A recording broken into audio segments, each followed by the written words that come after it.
Hello, my name is Ella Overby from Troop 7501 from Legend High School, and for our Fall 2022 play, we did Dracula by Stephen Hotchner, adopted from Bram Stoker's Tale of Terror, and this is our light design.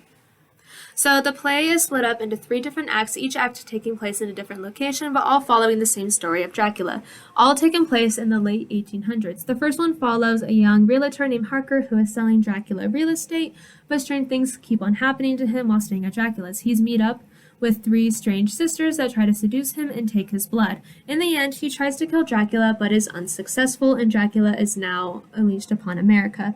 In Act 2, we follow 2 friends, Mina and Lucy. Lucy starts acting very strange, so Mina goes to Dr. Van Helsing, and tells the story of how Lucy met up with a man in the middle of the night. Van Helsing concludes that Lucy had met Dracula and was bitten by him.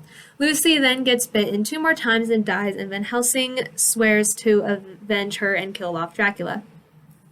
In Act 2 takes place in America, where Dracula is now located, and Act 3 takes place outside in the middle of the woods in America, where a group's coach had crashed and they have to camp out the night. All of them are fearful of Dracula, and 3 of them slowly go off in an attempt to save themselves or for a personal reason, but they end up dying. All that's left is 3 school sisters, Harker, Mina, and Van Helsing. The 3 school sisters are revealed to be the sisters that had tried to seduce Harker earlier in Act 1, and Mina reveals to Harker and Van Helsing that she is slowly turning into a vampire herself, meaning that she had been bitten by Dracula. For safety, Harker and Van Helsing chain her up, and the sisters and Dracula attempt to take the chains off, but are unsuccessful. Dracula tells Van Helsing that he is now his master and he has won, but the sun rises, which lets Van Helsing and Harker able to kill Dracula. So Bram Stoker wrote Dracula in 1897, and there had been many creations based off of Dracula ever since, including this play written by Stephen Hotchner, who also wrote 12 other plays that often take inspiration from other tales and legends. Many other plays use red and blue for main color palettes, and they're all very dark, with having like gobos covering up the set to create just a dark and dingy aesthetic for a very dark and dingy show. A lot of phase and fog also to create that dark and creepy atmosphere. And there are a lot of themes of good and evil coming toe-to-toe, with the good triumphing over evil. So the director had a lot of visions of a lot of spotlight usages and blackouts whenever Dracula is going on and off stage, because it kills the supernatural aesthetic of Dracula seeing the actor walk on and off stage. And so me and my co-head Jillian Walsh, we wanted basically all of that, but we also wanted the sisters to have their own signature color, which was a purple and pink, to represent mystique and lust, for wanting love and for seducing Harker.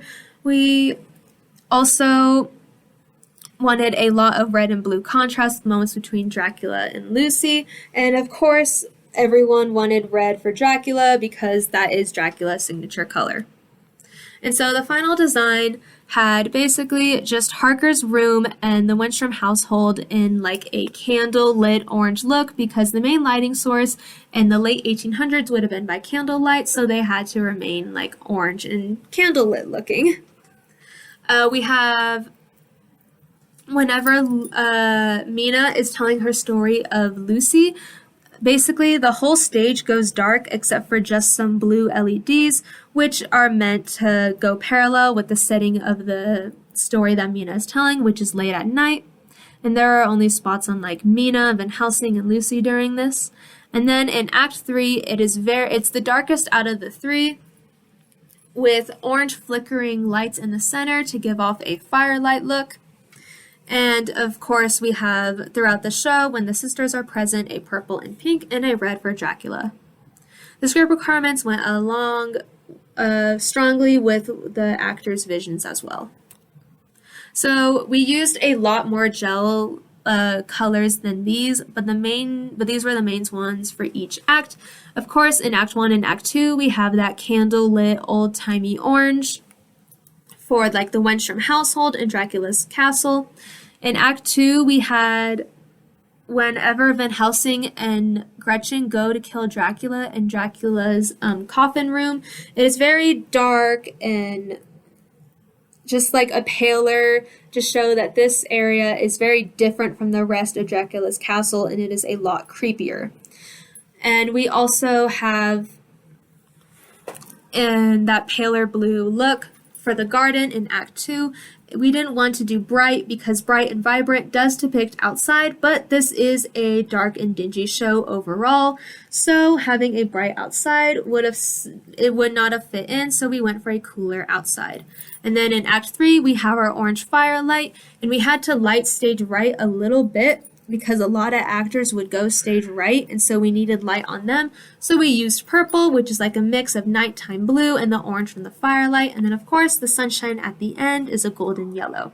And then for the LEDs, we had a lot of red for Dracula, blue for nighttime and Mina's story, and then pink and purple for the sisters. And to differentiate the Dracula's chamber from outside, in the garden, we had LEDs do a teal green for the garden, and the chamber would slowly get more and more red as Dracula rises from his coffin. Here you can see the candlelit rooms. You can see the fire in the center with the purple lit stage right for actors, and then the sisters, they are present. Here is their pink and purple, and when Dracula's present, here is his red. Here's his red here as well. We have the cooler settings for the dungeon and the garden, but the garden has that blue and teal in the back, and the chamber is then also becoming red because Dracula. And when Dracula leaves the chamber, it goes from darker and cooler to a brighter and warmer because the evil is now gone. And then, of course, when Dracula's present, he has his red. And when Mina is telling her story, it is also that blue, dark aesthetic. Hey, this is a different setting from the rest, from the garden, if that makes sense. And so new techniques I had to learn. And so to achieve a fire flickering effect used in Act 3, I found out you can put like strobe effects on ellipsoidals, so I had them slowly strobing between 60 degree and 80 degree. And we had to utilize the house electric a lot, but it is double patched, so we have 23 pin plugins when there are only 10 channels. So for example, during Act 1, a certain light would have these gels in it, but then in Act 2, we would replace them with these gels, or during one act, a light would be plugged in, and then for a different act, it would be unplugged. And so here is my light plot. You can see all the different instruments and generally where they were pointed.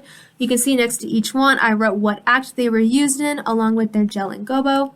For my magic/cheat sheet, I had used a system-based magic sheet. So I had basically the area and then what lights that were used to light that specific area. I have the regular lights and then LEDs. And these are the 3 different light cues that I would like to present. These ones are faster, Q 14.1, 16.1, 16.2, and 16.3. When Dracula is present, it gets red for the horror and Dracula's like overall color theme.